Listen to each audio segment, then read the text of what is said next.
It's a weird sport, America, and we're here to talk about it. Because why? Because we're weird like that. That's the redoubtable one, the highly questioned one. It's a wet my whistle. We're about to wet the whistle. It's been a long time since I was involved in both of these occasions. Yes, it's been too long. Wet my whistle and weed at the same time, have you? It's a wonderful experience. The same time? I highly recommend it. You know, something about getting into the pocket of life. Yeah. The pocket of a buzz. Oh, it's beautiful. When you hit that... Whoever came up with THC gummies, that man should be floating on air You don't know that it was a man. Maybe it was a woman. Whoever it was, you're my hero. You're my hero. You are my fire. Okay, let's get to baseball. This is going to get ugly fast. Anyway, this is IDD for those who don't know. It's a Wet My Whistle Again Weed Wednesday, segment 2. Major League Baseball, pennant race are heating up. The Mets have got up off the mat in a big way. That's a hell of a team. They've been over 3 days in a row. I did not think that was possible. I thought they could maybe get. I was hoping they didn't get swept, quite honestly. When I took 2, I'm like, oh my God, house money. Mm-hmm. And just for good measure, they said, no, we're not done. Oh, not even close. We're not done. We didn't say when. Wait till I explain what happened tonight. They pulled the Wolf of Wall Street on these guys tonight. Explain. They pulled the Jordan. What's his name? Jordan Belfort. What's his name? The guy when he bends. I don't know. I've seen Wolf of Wall Street. But remember when he's training his guys, he's talking to the guy, and he's like reeling him in, and then he goes. That's what the Mets did. Dude, but okay, so can I break off now and Please, start talking Mets? go ahead. All right, because we're going to get to the Sox because they're on a hell of a ride. Yep, they are. And they're actually in better position than the Mets. They're pitching. Yeah. They're pitching. Well, so, of course, this is how it happens. And I know it's not because of this, but it's life telling you to shut the fuck up. You know, that's basically, In a peculiar how life seems to do that. It just goes, hey, you. Yeah, you don't know a goddamn thing. Yep. Shut up. Because every time I say something about the Mets, they do the opposite. I know. He's like, every time this year. And I finally, and it took me a while to get to this point with this team. Like, the fan base has been burying them for a while now. Because they sucked for 3 months. They haven't played good in 3 months. They've been bad for 3 months. But, however, I was blinded by something for about a month and a half of that. I was going, I'm not that upset because they're in first place. They haven't even played well. Mm-hmm. That's how I was looking at it. Mm-hmm. And then I realized, well, it's been a long time since they fucking played well. And if that doesn't change, it doesn't matter if you're in first place. You're going to get your ass beat in the end. Mm-hmm. But they call up Nolan McLean last week. Nickname? Cowboy Ohtani. Cowboy Ohtani. So, when he was drafted, he was a two-way player. Cowboy Ohtani. He played at Oklahoma. He was a pitcher and a hitter, and he hit bombs. Yeah. And in the Mets minor league system, he was pitching and hitting and doing well. Mm-hmm. So they were calling him Cowboy Ohtani. He went to Oklahoma for college, so I guess he's a country kid. Yeah. Because the Cowboys are Oklahoma State, right? Yes, they are. Oklahoma is the Sooners. Yeah, the Sooners. Cowboys are Oklahoma State. Okay. Anyway, they called this guy up to come and pitch in that Mariners series. Do you remember that? Yes, I do. The Mets were fucking sliding. He comes up. He gives them 6 innings. He's the first Mets pitcher outside of David Peterson to go 6 innings in 2 months, 2.5 months. He did that. Yep. That was his first start in the bigs. Mm-hmm. Then they go to Atlanta, and he pitches 7 against Atlanta and gets the win. And then tonight, the last game of a 3-game set with Philly, where if we lose the game, we're behind by 6 games in the division. The division's over. Mm-hmm. But if we win, we're 4 games in with a month to go, and it's very much in play. It's winnable. This kid comes out and throws 8 innings. No walks. No fucking runs. Under 100 pitches. 8 innings from a rookie in the middle of a pennant race? Against that shit's team? unheard of. Against the Phillies. That team? Against the Phillies. Yeah, I mean... And the Mets now, suddenly, when they were one of the worst teams with runners in scoring position, now they are the best. Since, I think, in the past 2 weeks, I think it's been. Best team in baseball, runners in scoring position. Mm-hmm. Best team in baseball with 2 outs and runners in scoring position. Mm-hmm. That's how you break a team's back. Mm-hmm. You got men on second and third with 2 outs. The rally's about to fizzle. Mm-hmm. Bang. We'll take both those. Yep. So, Mets played 3 complete games against Philly. It's been a long time since we've seen the Mets play. They are games like 7-3 in their last 10 Yeah. games. Completely turned So around. they have come out of their slump at just the right time. Right when Tom buried him. Right when I finally said, would you just die already? We just died. Out of the grave they come. No, Tom, I mean, we're not going to die. We're talking the story of Jesus, okay? They were in the tomb. Jesus Marumba. The top of the tomb was shut. Yeah, it was. I came in the next morning. I mean, Some ladies running out of the tomb going, where'd the Mets go? I want to be clear. Lawton and I were looking at him going, wait, there's still 5 weeks to go. They're not out of it. They were still, when he buried them, they were still, if they would have been in the playoffs had that season ended. We all on that know day. my fandom. I wasn't burying them. My hope always remains. You're right. I had to dump that emotion. Emotional fan. I had to dump that emotion. This is the trust tree. You get it? Emotions run high. Look, Sparks fly. I'll tell you, no matter how negative you ever hear me, I promise you, there is a side of me that believes they're going to win. In the darkest of days, even when I'm saying... That was a pretty dark day. To be fair, that was also his first gummy in a while, too. So so I was a little extra. He was a little extra on the...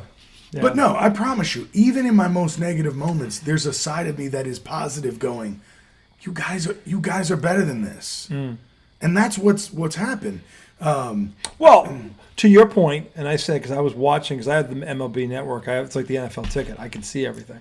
I had watched probably 5 or 6 of their games. Yeah. And I was, because I'm trying to, all right, what's he saying? What's he seeing here? What am I seeing? And he was balls accurate, dead on all of it. I'm going, what the fuck is going on here? Yeah. Because the roster's just too talented. It's too good. There's no way, and I keep saying water seeks its level at some point, unless, again, barring injury, if they stay healthy, water seeks the talent's eventually going to show up. They should be 20 games over 500. But the talent eventually is going to show up because it's there. Yeah. And it's healthy. So it's just some point, and again, look, and their manager can manage. You didn't forget how to manage. I mean, so. Dude, but see, when you're in a swoon, when you're in a 2-month swoon, the manager looks like shit. Yep. Because no matter what button he pressed, our guys were not coming through. See, here's the thing about this, and I want to be clear about this. And this is why I think, and look, it's true of a quarterback in the NFL. Coaches get not too much of the blame when a team loses, not enough of the reason for success in other sports. Then NFL, coaches get plenty of credit when a team wins. But in other sports, they don't see, they got a lot of talent. They should win. So, I mean, most of the time, now, there's always exceptions. Like Philadelphia last year was a Ferrari, and that dude I don't think is a great coach. He just didn't crash the Ferrari. And Philly won the Super Bowl. Are you talking about in the NFL? Yeah, the NFL. But most of the time, the coach is actually really... That coach is growing, though. He grew up a little bit last year. He got Saquon Barkley. No, dude. He's had a fucking limo since he came in. But Saquon Barkley didn't just come to Philly. He had one of the greatest seasons ever by a running back. Dude, but that is the classic.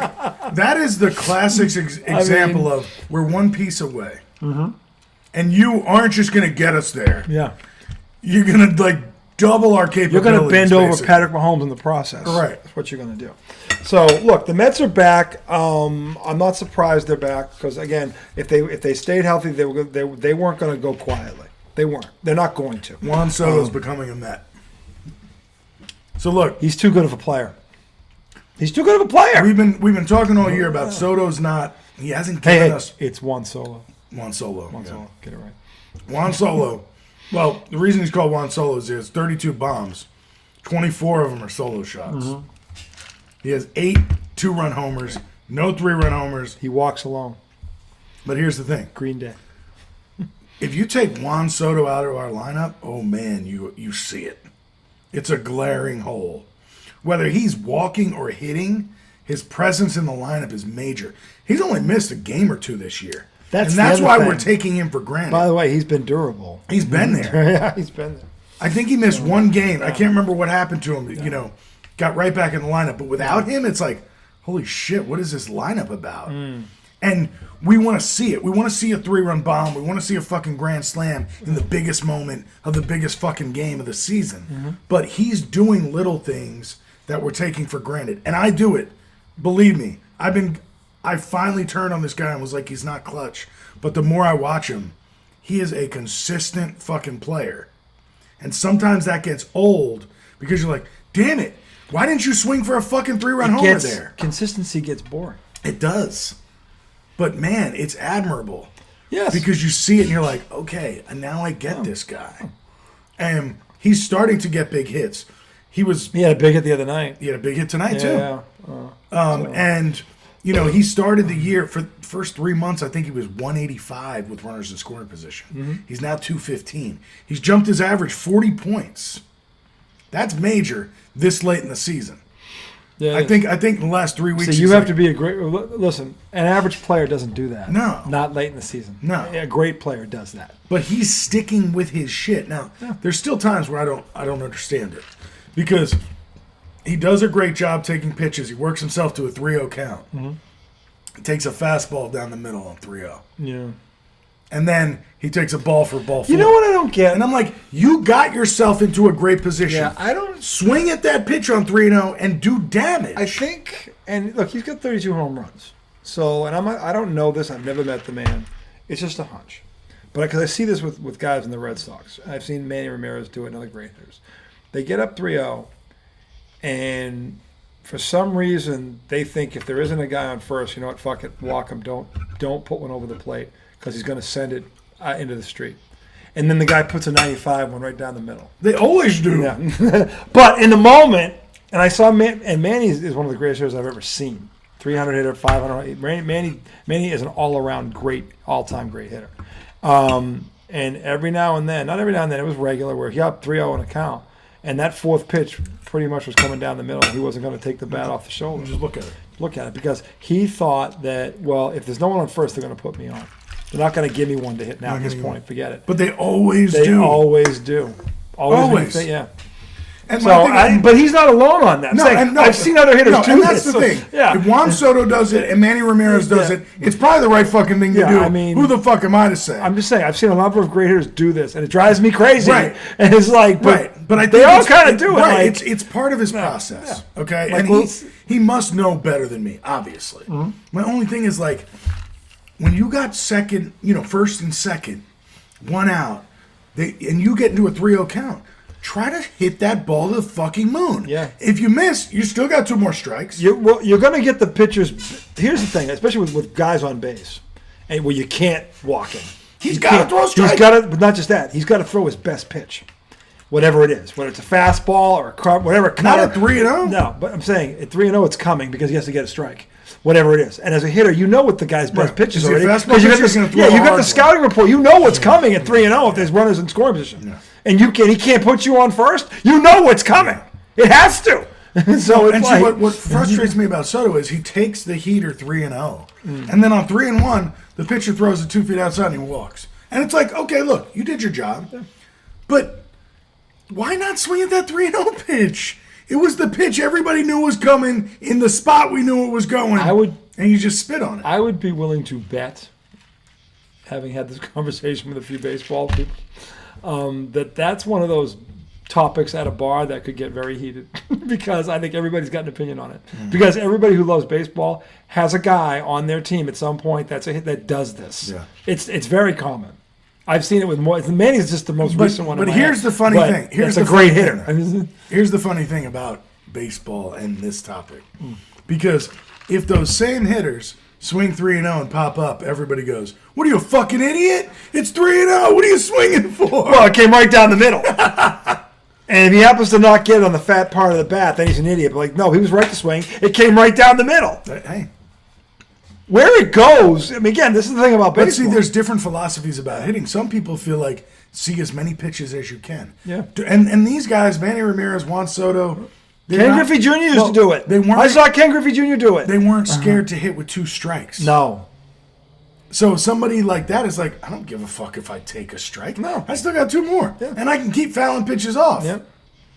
Not everybody's that confident. No. So the minute they see one in a spot, they got to swing out of their shoes. The worst thing that can happen to a pitcher is to get to a 3-2 count with a guy like a Griffey or a Manny or a Soto or a Judge or a guy like that, and he's fouling off pitches. You start getting up to 7, 8, 9 pitches in one at bat, you're asking for trouble. You're asking for trouble. You just because are. They're clocking everything you got. Yeah, you're asking. I've seen it all. You're asking for trouble. So it's just to me, I get why it drives him crazy because it drives me crazy when Roman Anthony, we'll get to the Roman Empire in a minute, but he does it. I've seen him do it. He hit one 416 tonight. I fucking right down the middle. Bam. Good night. So maybe they know what they're doing. I'm just saying, no, but it's a fair question because it happens a lot. But I didn't bring that up to criticize him. No, he's done well. I brought it up to say he is a big part of this team. Yes. Whether or not he has a signature Met moment, we need this fucking guy. And it seems like he's starting to get comfortable with the guys. This dude in the postseason. That's what I'm saying. Is a great player. I'm just saying, that's where his Mets moment will come. Because that's what he's built for. Right. That's what he does. Yeah. And so, that's the thing, dude. To me, I'm like, just get us there. Because I know what his best version of himself is going to come out in the postseason. Yeah. That's why you paid all this money for him. So when you get there, he's the guy that puts you over the top. Yeah. Because he damn near did it with the Yankees. Yeah. Okay, they just ran into a buzzsaw. Well, and also, he played well. Aaron Judge disappeared. Aaron Judge wet himself. Totally wet himself. Just diapers. Wet diapers all over Yankee Stadium. Big ones. Huge. I mean, just the kind of wetness where it's like, you know that big sponge you wash your car with? Yeah, you know that big sponge you to wash your car with? You know you put in the bucket and you go, that was Aaron Judge. Oh, yeah. That was Aaron Judge. Just so it wasn't Juan oozing wetness. Oozing of wetness. Just Aaron Judge. So it wasn't Juan Soto'S. But when I tell you, the Mets have not looked like they looked these 3 games all year. It's so true. The way they're hitting right now is crazy. And you know what happened last night? Philly went up 2-0. Mets immediately respond with 5. Yeah. Okay? Then the Mets bullpen, which has been shaky, blows it. 5-5 going into the 9th. Philly brings in their star closer who they just traded. What's his name then? Durant from the Twins. Yeah, I saw that. Yeah. So they traded away their 2 best prospects, I think, to get for this him. guy at the trade deadline. Yeah, you got to have a closer to win. You got to have a guy like that. And he's one of those guys. He has an entrance song and shit. Sure. We didn't give him that at Citi Field. No. But they bring him in the 9th, tied 5-5. The Mets get 4 singles in a row and win the game. Just bip, boop, bap, bing. Laser show. Goodbye. Laser show. Goodbye. Laser show. Yeah. It was amazing. Like, it was, okay, yeah, we had some bad moments in this game. So fucking what? We're going to win anyway. And when your team starts to have that attitude, they could actually go somewhere. The Mets have, like I said, they were one of the contenders when the season started. I don't give a shit what their record is. Right now, the season ended, they're in the playoffs. And as he knows, in baseball, just get in. Yeah.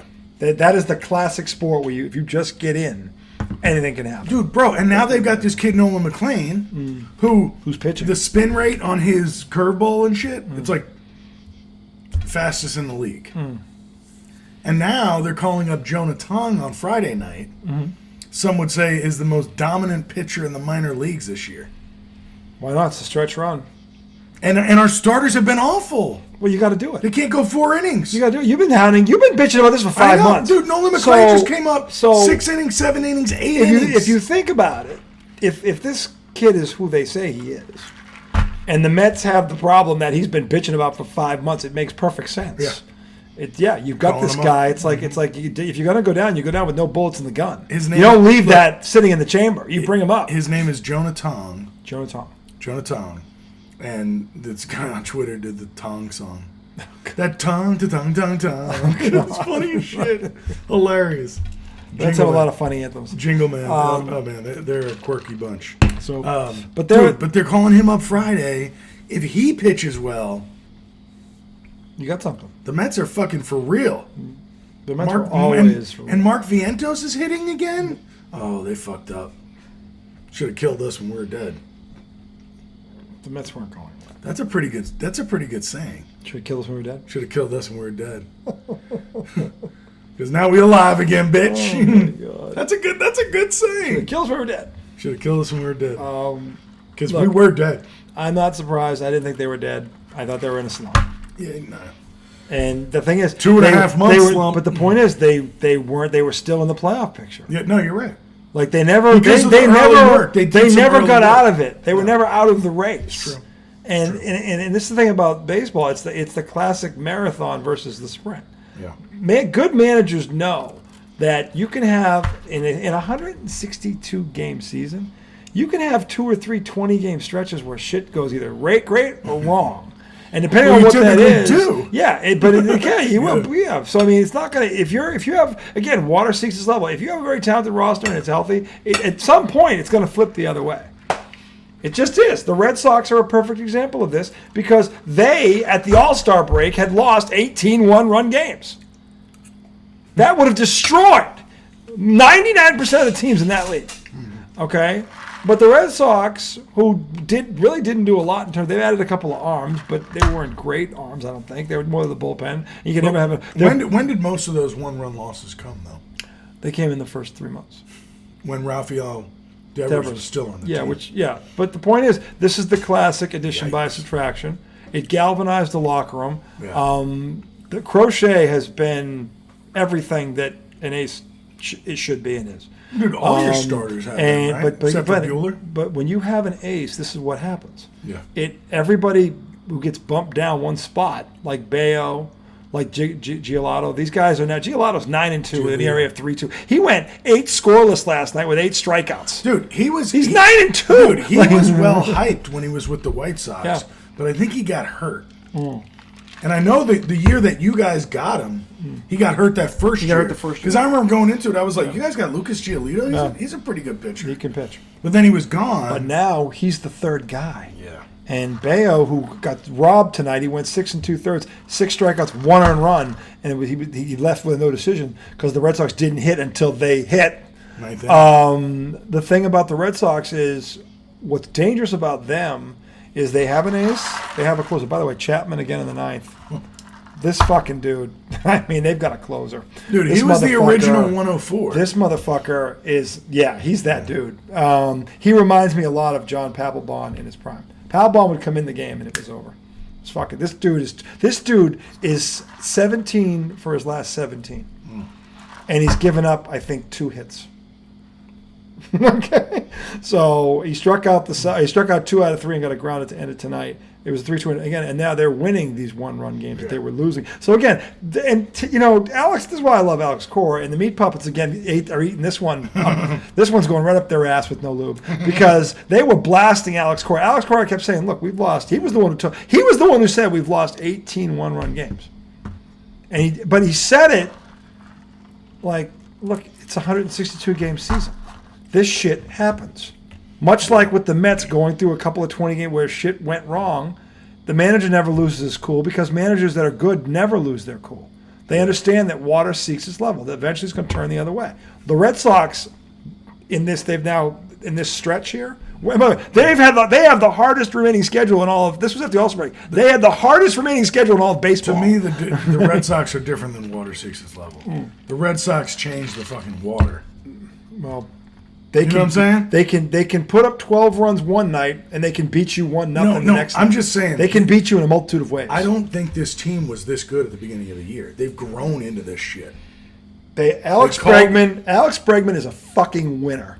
That motherfucker is a winner. Yeah. I can't believe, was it Atlanta? Houston let him go. He won a championship. That dude is a fucking winner, okay? He's a Gold Glove third baseman who bats 300. I don't know why. He's a great locker room presence. He's a natural fucking leader. And he was hurt. Yeah. He was hurt for like a month. They lost him for a month. If he did not get hurt, 6 weeks actually. Yeah. If he did not get hurt, he'd have probably be flirting with 30 home runs right now. Yeah. Anthony, the Roman Empire. They didn't call him up for the first couple months, right? He's a lot like this pitcher you got in the Met. This dude was the best prospect in all of baseball. He is batting .290 right now. Crazy. And he hits to all fields. In Boston. And you come up in Boston that's pressure. As the number one that's prospect. Pressure. And you're a Ginzo? That's pressure. You're a Ginzo on top of that? The guiniest of Ginzos? That's pressure. Cheers to you. You call him Anthony Roman Anthony. Either way would work. You call him Guinea Ginzo. You call him Matzo Meatball Mats. Roman Anthony. Yeah. No, you should call him Lasagna Linguini. You should call him Roman Anthony. Hey, Anthony. You can call him Chicken Palm. I kind of like Chicken Palm. You call him Chicken Palm. You could call him Rigatoni. You can call him Veal Palm. Hold on, Rigatoni. Rigatoni. Tony, like Anthony? Tony Rigatoni. Rigatoni. Yeah, Tony Rigatoni. That's his new nickname. Tony Rigatoni. Rigatoni. But Tony's his last name. Semantics. Doesn't matter. No, look. R for Roman. Yeah. Rigatoni. Rigatoni. Dude. There you go, Rigatoni. Oh, man, you got to put the shirts out. Rigatoni. Rigatoni. Oh, we're going to buy the jersey. If they win. Dude. Now, I have a rule. Hold on a second. I have a rule. And again, he's going to hate it, but I have a rule. I don't buy your jersey until you win the championship. But he wins the championship. I will buy. I don't hate that. He will be. You'll see Rigatoni with so- the number like the Ortiz. I don't Poppy. hate that. Ortiz, yeah. Why do you think I would hate that? I don't know, because you got to win a championship. Why would I hate that? Well, Manning's got one. But Brunson needs to get one. Dude, if I didn't buy jerseys that guys didn't win, I wouldn't be able to buy a fucking Knicks jersey. Well, Ewing won a national title at Georgetown, and he was on the Dream Team. Give me a He was on the Dream Team. Never won one for the jersey I had. That wasn't his fault, though. He never had a second. That was the front office. He choked a couple times. The front office never got him a running I love mate, and Ewing. you know it. He's my favorite athlete ever. You know he choked a couple times. But the front office never got him the help he needed, and You're know right. it. They never no did. doubt. How can it? And he was good enough that he still almost won. Got him there. He got him there. And he gave the Bulls. If they had won that '92 Knicks team, which I still say is the best Knicks team of my lifetime, the one that took the Bulls to 7. Well, that was the Bulls team that won 6. That I thought that was the best Bulls team that Jordan had. They were 6. They beat Drexler in the finals. But the Knicks took that Knicks team was loaded. You said 94? 92. 92. 92. That team, had they beaten the Bulls. Was that Mark Jackson? It was Mark Jackson, Xavier McDaniel. See, I was still Mason. pretty young then. That team was John Starks. That team was loaded. It was loaded. Had they beaten the Bulls, and again, if they had one other All-Star, they had a bunch of good players in there, but not one other great one. If they had one other great player, like a Latrell Sprewell, someone like that, well, and then they would have. And they got him. But they got him Ewing got hurt. But they got to the finals. And they got to the finals. Yeah. They got him way too late. I know. If they had gotten a guy like that, they got him earlier, in 95. But the thing is, Ewing was drafted in 80 and 85. He was there forever. Why didn't you had all this time to get him? Why at the end do you get Latrell Sprewell? That's where I blame Knicks management. And again, Dolan, sad. It's sad. It's terribly sad. But the point is, Roman Anthony, Rigatoni. Dude, but imagine this. Rigatoni. A pasta box says Rigatoni. The pasta's in the shape of a fucking bat. If they win the World Series, who do you think is going to be in the North End the next day? Rigatoni, baby. Rigatoni. Who else? He'll be at Mike's Pastry. Who else could be Rigatoni? He'll be right there. Rigatoni. He'll be at Rabia's. We got to coin this. Yeah, I can't believe nobody's calling this guy Rigatoni. You are. You did it. This is his call. Sorry. No, it's all good. Rigatoni. I love the kid. He's my new sweet babu. Dude, the kid's 21 years old. He plays like a freaking grizzled vet. I was watching that Thursday night when he hit the bomb against the Yankees. It was like a 4-3 game, and he just do with the bat. Oh my god! The fucking bat was like, "Fuck you, dude! I'm in this rivalry now, motherfucker." Like, I love that. That was he is a Red Sox. He did that. Just stared down the. He's like, "Yeah, I'm in this rivalry now, motherfucker, and I ain't going nowhere." Oh, it was awesome. It was awesome. This is the way he threw the bat like in Yankee Stadium, 2-run bomb in the ninth to basically shut the door. Shut the door on the Yankees. I mean, was nice. No, I'm just saying this kid he gets it. This is the thing, he gets it. And do you remember his first game when the ball went by him? Yeah, I do. What a recovery! I mean, who even gives a fuck? No, but you said it's one game. Yeah, what? You didn't even flinch. Yeah, no. You didn't even like. That's like supposed to happen. He started out 1 for 15. Exactly. He's now batting 290. Mm-hmm. He's 21 years old. Yeah.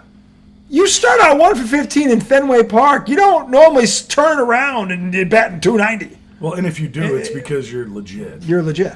Because that's the thing about baseball. A lot of the young guys can't deal with that grind. He is wisdom. He is not. I don't know. I couldn't. Becky was the first one to say he doesn't look 21 to me, and I'm like, no, he doesn't. He doesn't play 21, and that's why the Red Sox are a legitimate contender. They've got pitching. They've got, by the way, their team ERA right now. They're 5th in baseball in ERA. Mm-hmm. The Red Sox. Their pitching has come a long. Has Walker Buehler gotten better? Or is he not pitching? He hasn't pitched well. He's been the one. I don't know. He might. Well, that's why I'm asking. Like, I mean, have they not been pitching him? What's happened with them over the past? And again, if you look at, I wanted to bring this up because you know how much I like to smack that fat fuck around out in the West Coast. Who? Devers. If you look at that thing you sent, this is it right here. I want you to hear this, team America, records, because to me this is everything. I mean, since the trade, which is now 60 games, there's 60 games since this trade. What did I do with it? What happened to it? Here it is. the Red Sox. This is every team's record since Rafael Devers was traded to the Red Sox. Number one, Milwaukee, 43-16. No one's surprised by that. Milwaukee's a juggernaut. They're a wagon. By the way, they're a wagon for $115 million. What do you mean? That's their payroll. $115 million. Mets are like 400. Yeah, hold on. The Toronto, who has not 39-22. The Red Sox, 36-24. They have the third best record in baseball since this trade. Now, here's the best part. Philly, by the way, who the Mets just swept, is fourth. That's who you guys just took out. Okay? So the Mets can hang. But as we go all the way down the list here, we get to, I believe it's team number 31, 30? Well, the Mets are pretty far down that list. The Mets are 20. They're like 9 under. The Mets are 20, yeah. See, he knows his team, 25-34. They're 24th. However, they are not at the bottom of the barrel. San Francisco? Oh, no, America. Oh, San Fran! In fact, the Colorado Rockies, who are the doorknob/doormat of this league, are not at the bottom of this barrel. You have to go all the way down, America, to a 30. This would be the San Francisco Giants, who were in contention when they made this trade. They are 22-37 since that trade. Dude, So, I know the Mets went out there and swept them in San Fran. For you, Felger and Maz, who's the baseball guy up there. Okay, you're idiots. Elbow? You fuck people's deep? people's elbow. Oh, I thought you were going elbow deep. No. Oh, this is pound me in the ass. This is pound me in the ass prison. You're in pound me. You and that donkey Jim Murray. Elbow macaroni. Yeah, elbow. Fucking fisted. The old macaroni. They're getting fisted up there. Fisted. Like Maserati. Uncle. Fucking fisted, man. Fisted. Fucking just elbow macaroni all day long. It's not even lube. I don't know if your experience. Every man has their own experience with porn, but I don't know if there was ever a porn movie where you just turned away. It was so disgusting. Yes.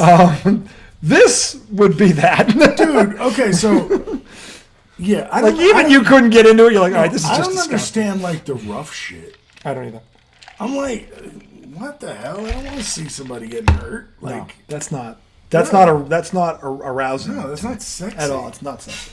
And there's nothing sexy about this trade because the GM of the Giants is going to be on Queer Street. He's fucking. This trade was like bad porn. This is bad.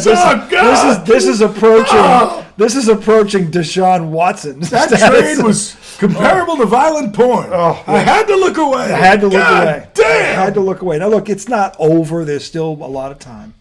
But this season. They're in a tailspin. Not for this season. I'm saying that the Giants are in a tailspin like you read about. I mean, right now, as it stands, when you look at the wild card standings, right now, let me just get here because I had it pulled up. It's the Reds and the Mets are the only two teams really in contention for that last wild card. Well, when you look at where they are, no, Arizona's there. The Giants are currently 7.5 back.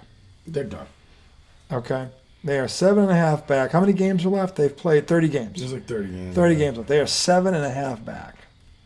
I mean, that could happen, but you'd have to jump. You'd have to have St. Louis, Arizona, and Cincinnati, and the Mets. And the Mets. That doesn't seem feasible. It doesn't seem feasible. Now, Arizona. Oh, no, Arizona's 7.5 They're 7.5 back, too. Yeah. They're kind of out of it. It's really Cincinnati. The Mets have a 4-game. It's the Mets and Cincinnati. That's really it for that last spot. And Cincinnati's playing the Dodgers right now. Let's see what the score is. Dodgers are winning. Mm-hmm. So that's going to push Cincinnati back. Talk about water seeking its level. Look, at some point, we know the Dodgers are going to turn into the Dodgers again. We don't know when it's going to happen. But if anybody thinks the Dodgers are not going to have a say in this thing before it's over, it's crazy.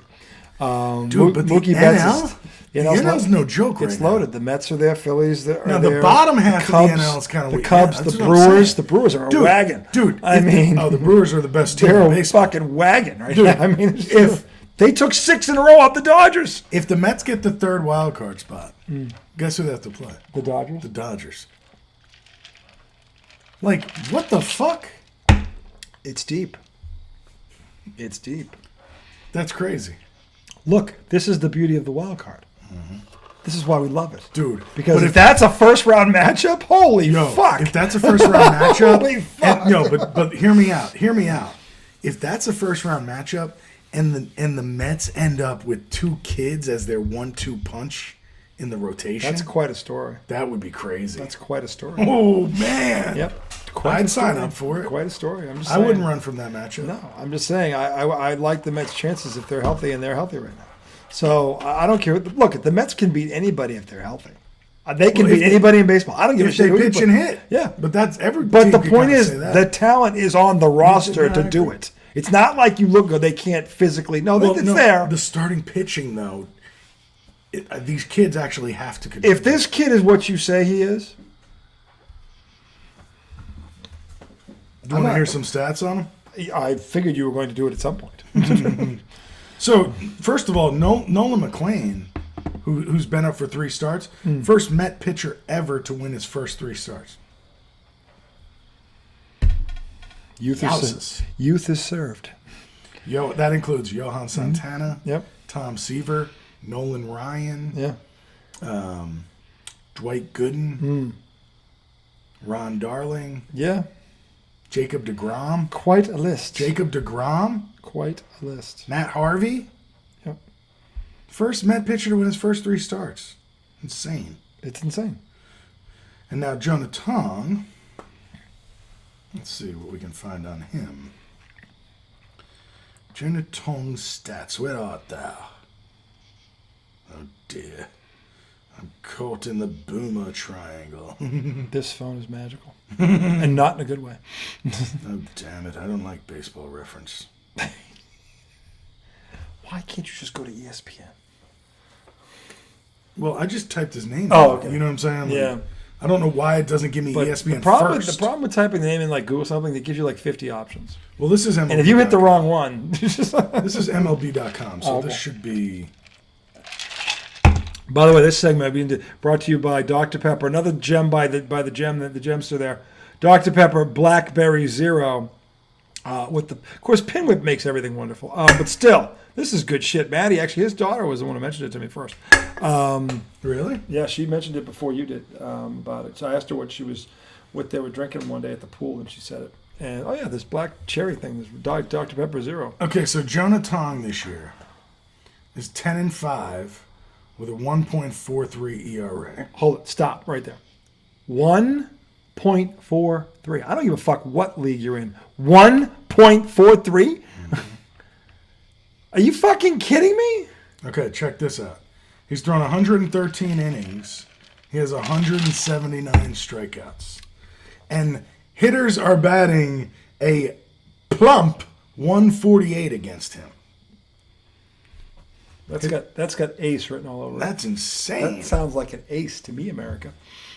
Just sounds like an ace. I don't know. He's given up 18 runs in 113 innings. Ace. That's insane. Anyway, we're going to take a break real quick. Before we go, team stats as of tonight. Major League batting average, top 5. Toronto 1, Milwaukee 2, Philadelphia 3, Boston 4. Ooh, Boston. See, to me, here are the 2 stats that matter. There's that one. Then there's earned run average. Texas 1, San Diego 2, Milwaukee 3, Kansas City 4, Boston 5. The Red Sox are contenders, boys and girls. Those 2 stats on either side of the ball tell me so.